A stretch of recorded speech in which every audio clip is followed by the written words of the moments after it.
Olá, eu sou a Mafê Lorenzini, pode me seguir lá no Instagram, @Mafê Lorenzini. Hoje a gente vai falar sobre como manter o equilíbrio emocional em fases tão difíceis quanto a que a gente está passando agora, né?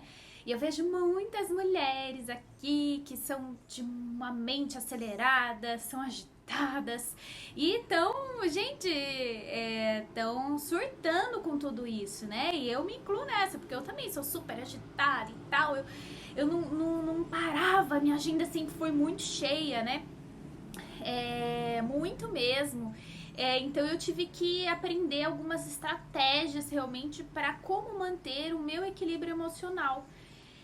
E a gente vai falar sobre isso aqui. O primeiro ponto é o que é o equilíbrio emocional. Né? Se você acha que equilíbrio emocional é você ser muito zen, ou você fazer tudo o que você precisa, ou ser muito racional, não é bem assim. O equilíbrio emocional é você saber lidar com as emoções. Né? A emoção, gente, ela é uma reação a um estímulo ambiental. É isso que é emoção. Raiva, tristeza, alegria, medo, amor, enfim, as emoções elas são fruto, são resposta a um estímulo emocional, ou a um estímulo ambiental. Então, não tem como a gente controlar. Qualquer coisa que acontece vai gerar uma emoção em nós. Né? Somos seres humanos, isso é natural. É como aquela reação que a gente tem quando a gente vai colocar a mão no. E tá quente, a gente tira. Isso é uma emoção. Agora, o equilíbrio emocional tem a ver com como a gente lida depois que a emoção vem.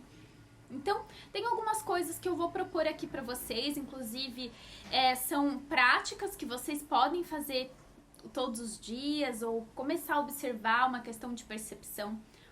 A primeira é começar a anotar as suas emoções. Gente, principalmente se você é essa pessoa que é muito acelerada, vai fazendo tudo, vai fazer um monte de coisa, tem agenda cheia, às vezes a emoção ela passa despercebida. Porque nem vi, né? Já fiz, já foi embora. E nem sei o que eu senti.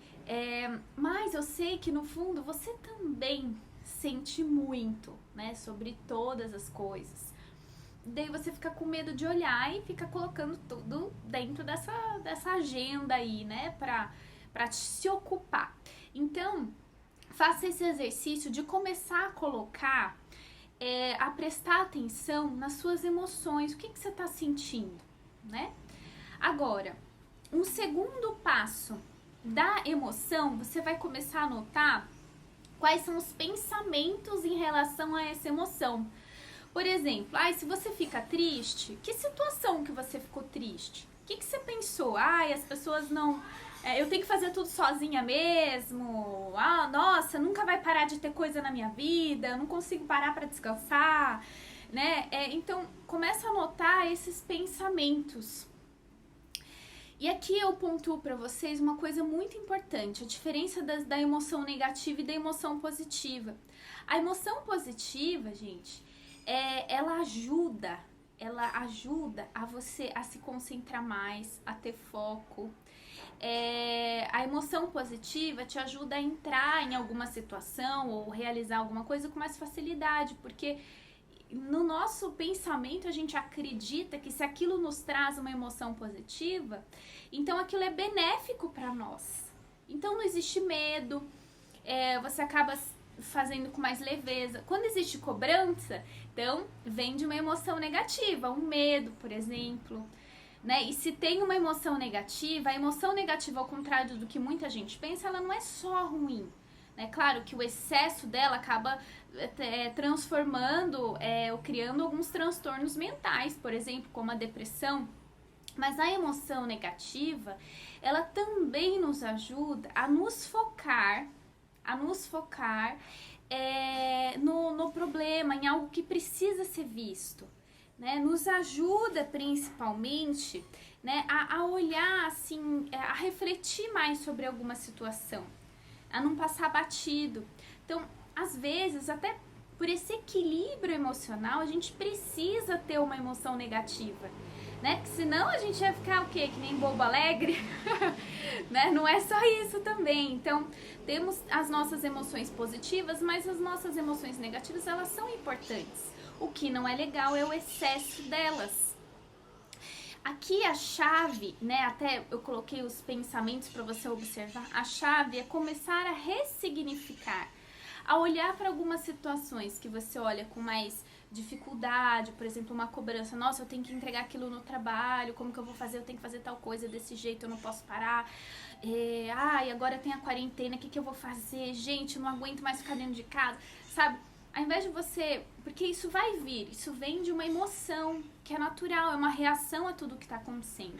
Mas daí quando vem, você começar a pensar em outros ângulos, né? É o famoso, entre aspas, pensar positivo, mas aqui eu estou explicando com muito mais descrição o que significa isso.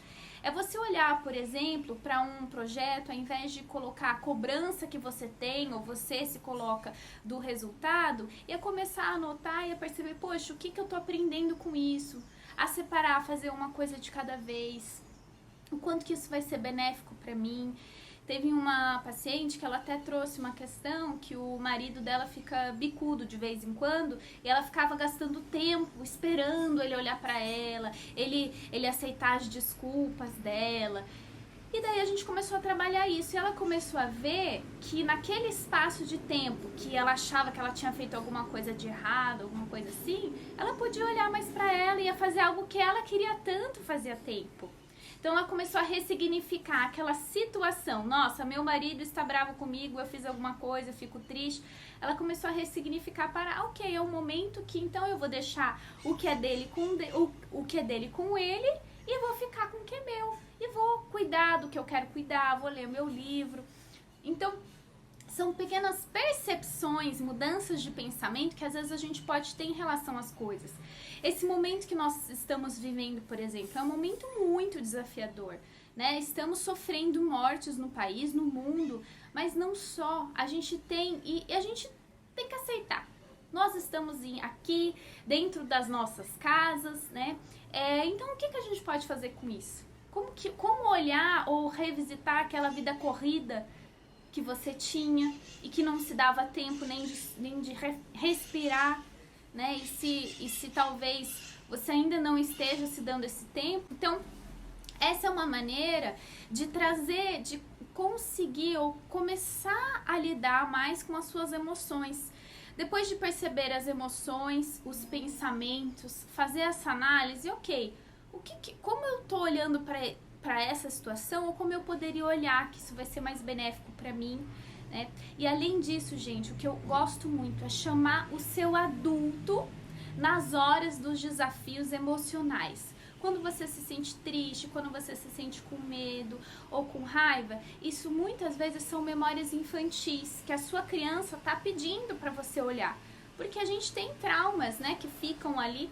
Então, uma sugestão olhe para sua criança, mas também chame o seu adulto para conversar com a sua criança e dizer, ok, você já sofreu, já ficou triste, já ficou emburrada, já achou que o problema, todo mundo tá contra você, que o problema é dos outros, mas então volta para você, né, e veja, o que você pode fazer diferente hoje, porque só depende de você, né, e infelizmente não vai cair uma coisa do céu, né, algo... um salvador, uma salvadora, e vai falar, bom, vou te livrar de todos os seus problemas. Não vai acontecer isso. Agora, então esse é o terceiro passo, que é o seu comportamento. Quais têm sido as suas atitudes diante dessas situações que te deixam triste, ou com raiva, ou com medo, e como você poderia fazer diferente? Então, eu queria fazer esse convite para você começar a analisar isso, né? Estamos juntos aqui.